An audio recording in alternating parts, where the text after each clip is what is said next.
अब एक सवाल ऐसा भी है कि क्या कोई भी एनर्जी पॉजिटिव हो या नेगेटिव, हम जो लाइफ क्रिएट करना चाहते हैं, क्योंकि हमारे साइंस स्पिरिचुअल साइंस की भी बात करें तो वहाँ पे भी बहुत बार लिखा गया है कि we are the creator of our life. हम हमारी लाइफ के क्रिएटर हैं।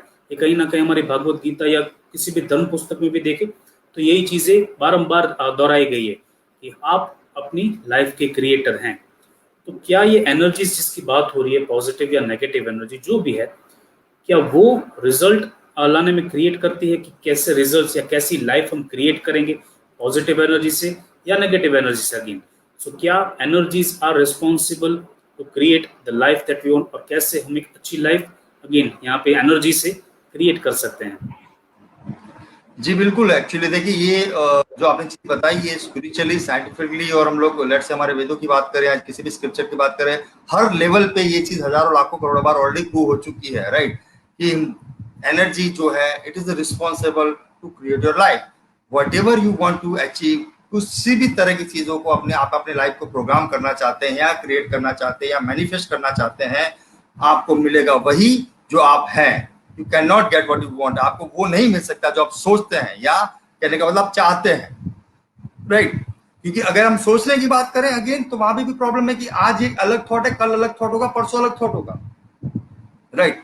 अगर हम ये सोचे फॉर एग्जाम्पल की इच्छा की बात करें, मुझे ये चाहिए, मुझे ये चाहिए, फलाना ढिकना चाहिए, तो उसमें भी 1000 तरीके की इच्छाएं हैं, कोई लिमिटेशन नहीं उसकी, right? You can not get what you want, you always get what you are. आप क्या हैं, आप क्या है, मेरे इससे मेरा मतलब ये है कि किस तरह से आप क्रिएट करना चाहते हैं अपनी लाइफ को।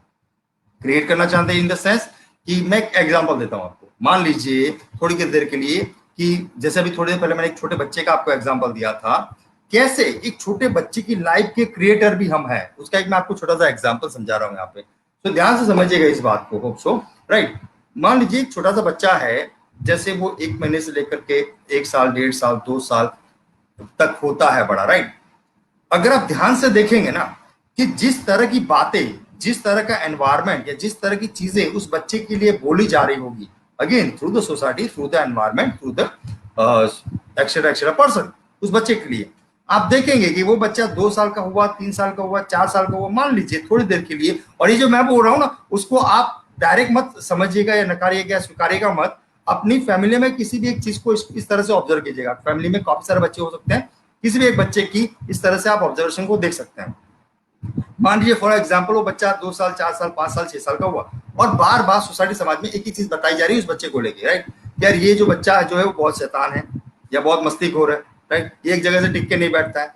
सपोज शुरुआत में बातें मजाक में हुई क्योंकि शायद वो उछल कूद कर रहा था या यहाँ वहां पे भाग रहा था, कहने का मतलब, या बहुत एक्साइटेड है, इस तरह की बातें हुई, राइट? सरप्राइजिंगली वो बच्चा जब 7 और 8 साल का हुआ, वो नेचुरली उस तरह से हाइपर एक्टिव हो गया और नेचुरली उस तरह से उस एनर्जी ने अलग लेवल पर रिजल्ट देना स्टार्ट कर दिया। यानी वो सरप्राइजिंगली जो है वो शैतान बन गया, किसी तरह से मस्तीखोर बन गया किसी तरह से।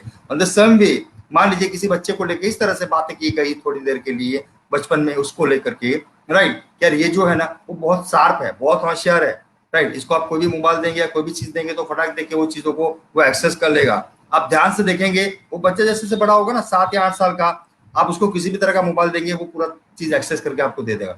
तो वो क्या है? It is nothing but the programming. You are the creator of their life. आप क्रिएटर है कहीं ना कहीं अनजाने में से, लेकिन आप उस एनर्जी को through the word, again through the emotions, through the feeling जो आप बोल रहे हैं, वो अलग बात है। आप कॉन्शियस नहीं है इतने कि आप समझ पाए उस वाइब्रेशन को, उस एनर्जी को, फ्रीक्वेंसी को देख पाए जो पास ऑन हो रहा है, जो डाउन हो रहा है उस बच्चे के ऊपर। सिर्फ बच्चे के ऊपर नहीं, हम सबके ऊपर एक दूसरा इंसान एक दूसरे को एनर्जी पास ऑन कर ही रहा है, राइट? चाहे वो एडल्ट हो, चाहे वो बड़े हो, चाहे वो बच्चे हो, तो we all are the creator of our life, right? कितनी बार ऐसा हुआ, ध्यान से अभी इसको और डिटेलिंग में जा करके देखिए। मान लीजिए बड़ों के केस में इसको एग्जांपल के तौर पर हम देखते हैं। अभी ध्यान से समझिएगा जो मैं चीज बोल रहा हूं आपको। मान लीजिए थोड़ी देर के लिए आप अपनी लाइफ में 2, 4, 5 साल पहले पीछे चले जाइए, ठीक है? 5 साल पीछे जाकर के ध्यान से देखिएगा अपने आप को कि मान लीजिए आपने कोई गाड़ी लेने का डिसाइड किया फॉर एग्जांपल, राइट? सपोज मान लीजिए आपने गाड़ी लेने का डिसाइड किया होंडा सिटी, या आपने बलेनो का डिसाइड किया, या सपोज फाइनेंशियली हर तरीके आप स्ट्रॉन्ग थे तो लेट से आपने मर्सिडीज का डिसाइड किया फॉर एग्जांपल।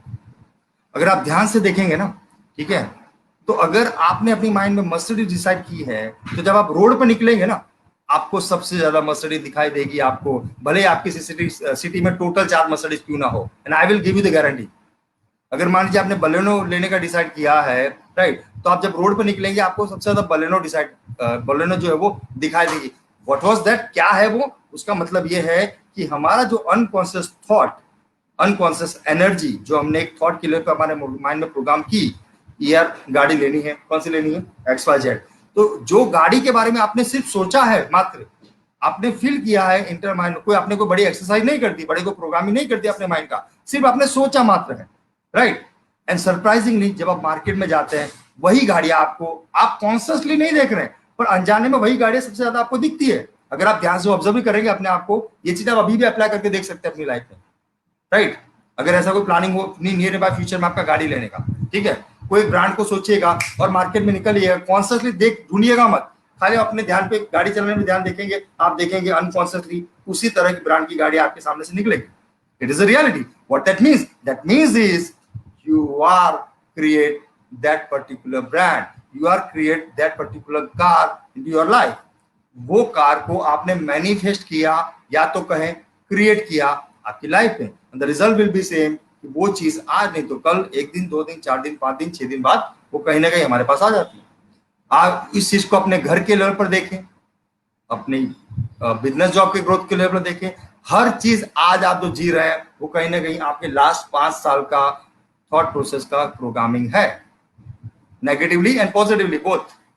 आप अभी जो लाइफ जी रहे हैं वो आपके लास्ट के 5 साल का प्रोग्रामिंग है, यानी आने वाले 5 साल आपके कैसे होंगे वो आपको आज डिसाइड करना है। आने वाली जनरेशन कैसी होगी वो भी आपको आज डिसाइड करना पड़ेगा, क्योंकि हमारे पास इतना वक्त नहीं है कि जब बच्चा 10वीं में आ जाए और 10वीं में आने के बाद उसको लाखों रुपए फीस दे करके उसको पढ़ा है CBSE और ICSE में, और उसके बाद जब उसका एग्जाम का टाइम आए तो एग्जाम के टाइम पे वो बच्चा जो अंदर एग्जाम दे रहा है और हम बाहर एंग्जाइटी और स्ट्रेस में भरे पड़े, हमारे पास 2 चॉइस है, हम उस तरह से भी रह सकते हैं भीड़ बन के, या तो हम अलग बन सकते हैं कि मेरा बच्चा अकेला भी जाएगा तो भी तो वो पास होकर के आ जाएगा तो बन के। तो 2 चॉइस है हमारे पास, हम जिस तरह से जीना चाहिए, जिस तरह से डेवलप करना चाहिए हमारी जनरेशन को, राइट। तो this is how we can create, I am to say. तो जैसे मैंने गाड़ी का एग्जाम्पल दिया, वो सेम चीज बच्चों के ऊपर भी लागू होती है, बड़ों के ऊपर भी लागू होती है, वही सेम चीज हर केस पे लागू होती है। मैं ये एग्जांपल तो आपको हजारों बार दे चुका हूं कि मान लीजिए 1 सालों पहले कहावत बनी थी कि हस्बैंड अपनी वाइफ से परेशान है, वाइफ अपने हस्बैंड से परेशान है। किसी को नहीं पता वो महात्मा कौन थे जिसने इस प्रथा की, इस रूमर की शुरुआत की थी, लेकिन उस रूमर ने आज सोसाइटी, समाज को, दुनिया को, एनवायरमेंट को उस एनर्जी के, उस रूमर की एनर्जी ने इतने बड़े लेवल पे इन्फ्लुएंस किया है कि अगर हम आज ध्यान से देखेंगे तो मैक्सिमम वो रियलिटी बन चुका है दुनिया की, हर एक हस्बैंड वाइफ की लाइफ की। और उस रूमर्स की वजह से पता नहीं हजारों लाखों करोड़ों फैमिली तबाह भी हो चुकी है। तो वो क्या हुआ, वो एक रूमर्स ही था जिसने एक क्रिएट किया एक लाइफ को।